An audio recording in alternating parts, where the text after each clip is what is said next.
I'm hoping that what I'm going to speak about will interweave with the things that Michael's been talking about, but will also bring the friction into the discussion that feminism needs to bring and has brought into the discussions of democratic practice ever since the French Revolution. So this picture is a picture from a moment at the turn of the 20th century. You can see it in the Whitworth Art Gallery, and here is the garland for May Day and the woman who is the emblem of all those aspirations for living and working and being otherwise. Aspirations like an end to child labour, aspirations like a shorter working day and lengthened leisure, that England should feed her own people, and production should be for use and not for profit, and the claim that the cause of labour is the hope of the world. So that theme of hope embodied in a woman.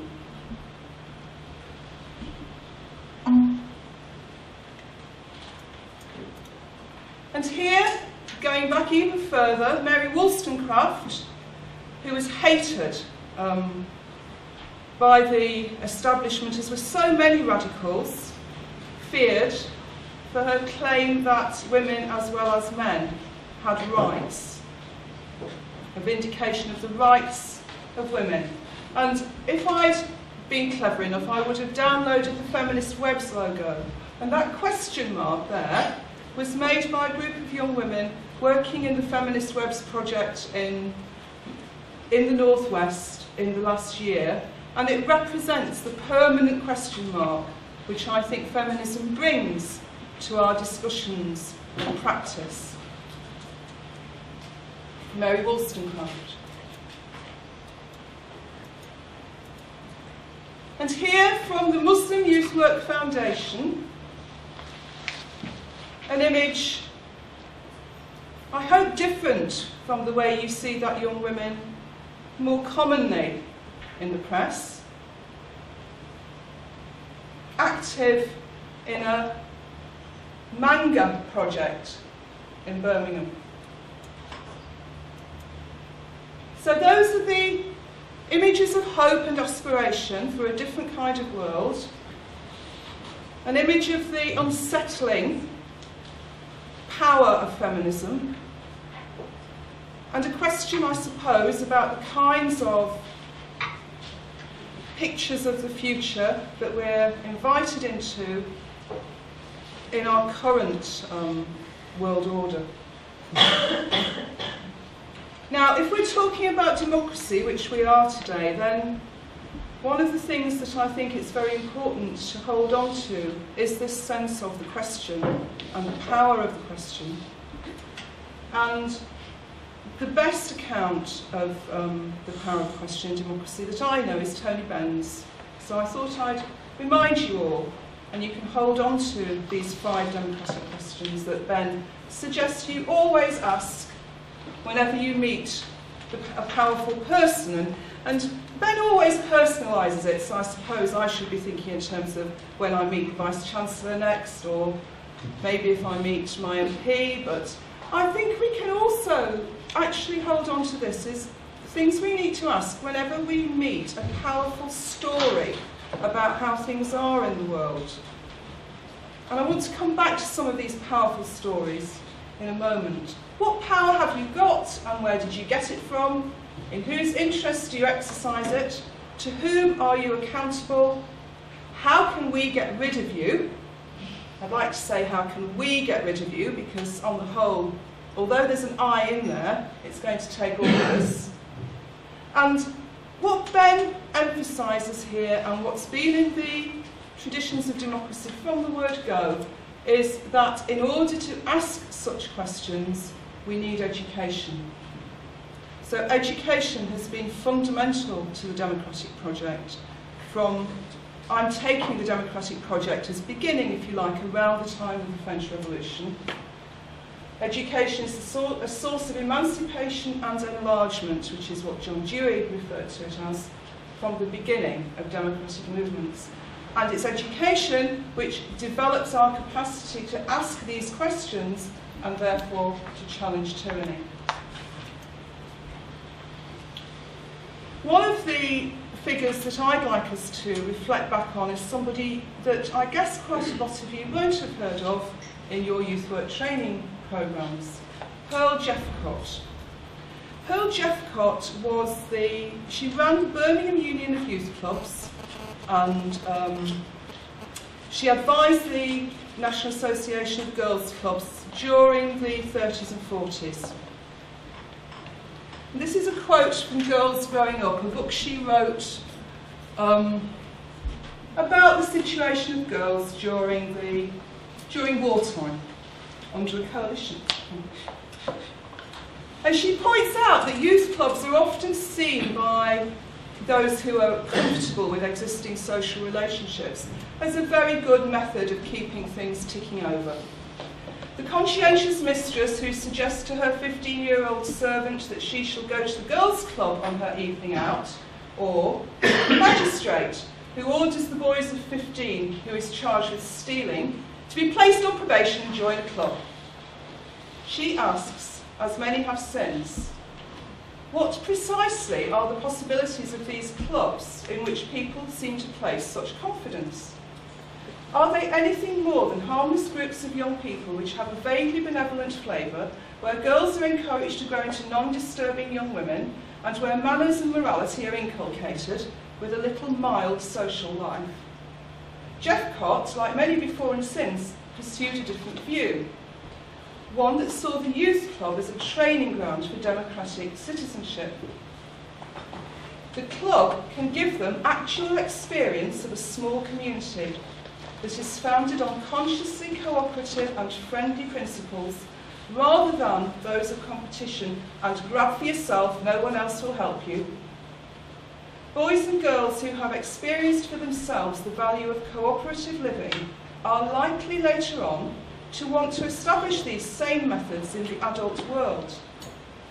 The community has somehow to teach its younger members that unless society learns somehow to live cooperatively, people's lives will be consistently overshadowed by wars and insecurity, by unemployment, low wages, poor holidays, dull schools, and old, overcrowded houses that cause ill health and unnecessary work. And she went on to argue that schools, because of the low school leaving age, had denied many boys and girls opportunities for learning.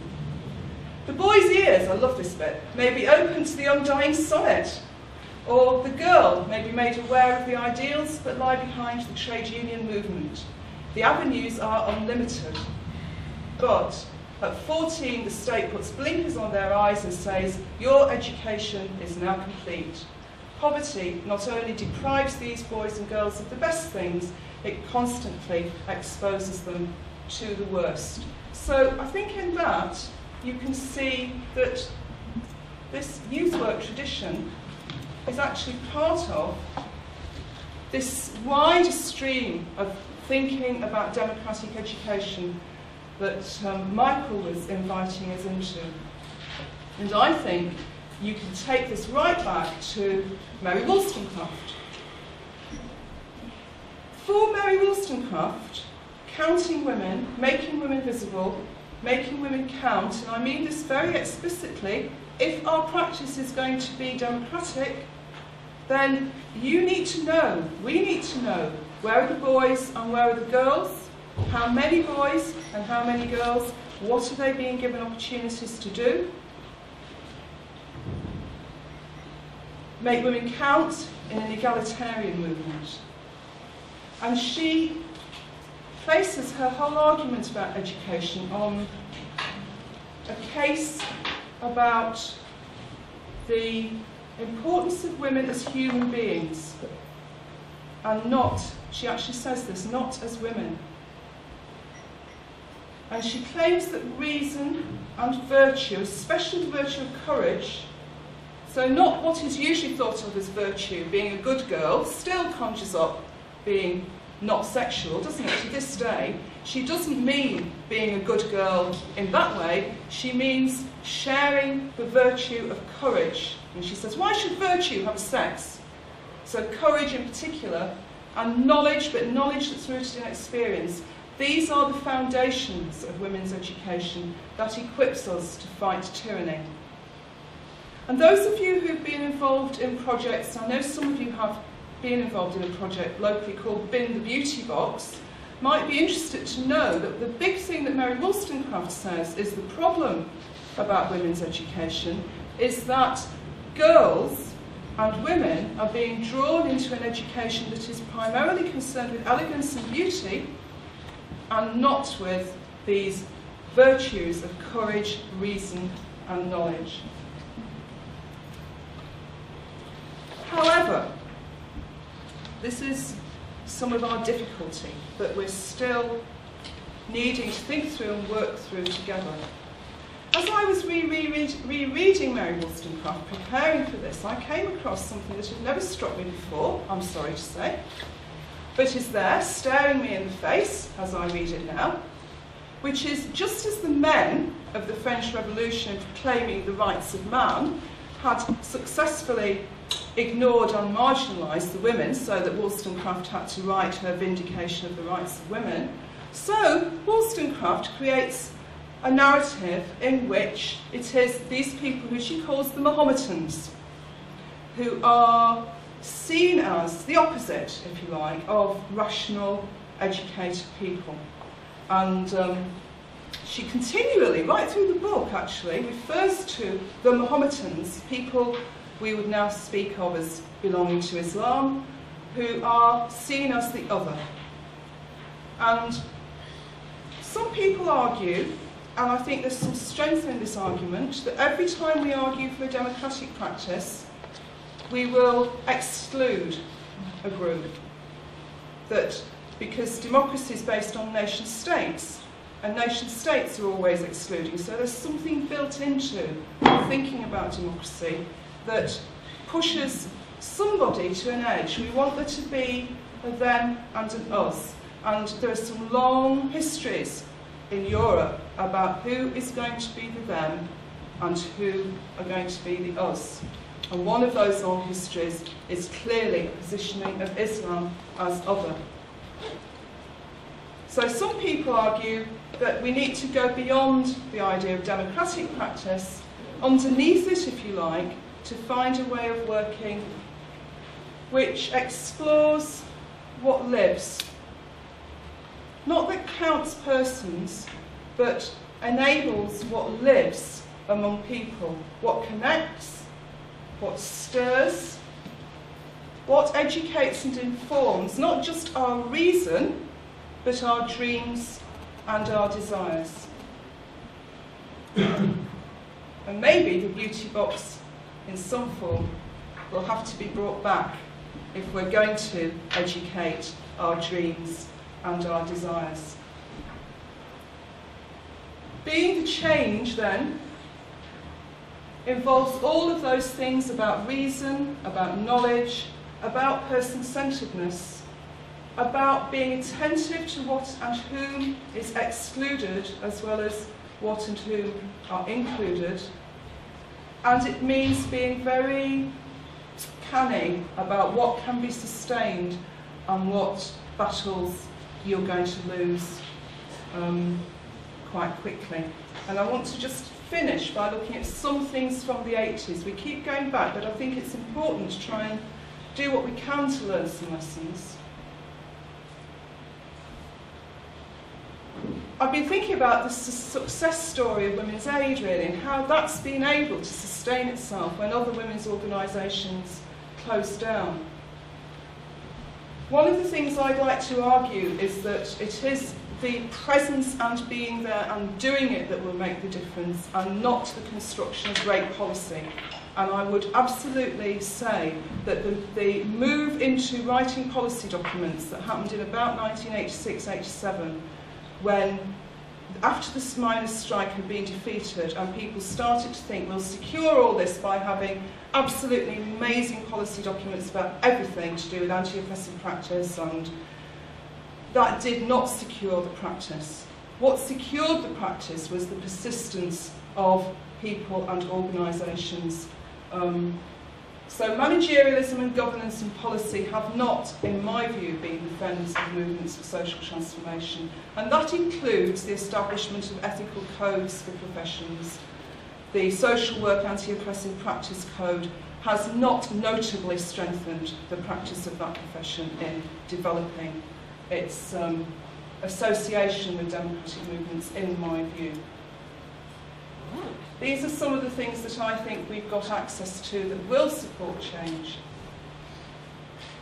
We've got access to universal languages, languages of rights, languages of feminism, of struggle, and languages, really importantly, of education is about potential and not about deficit.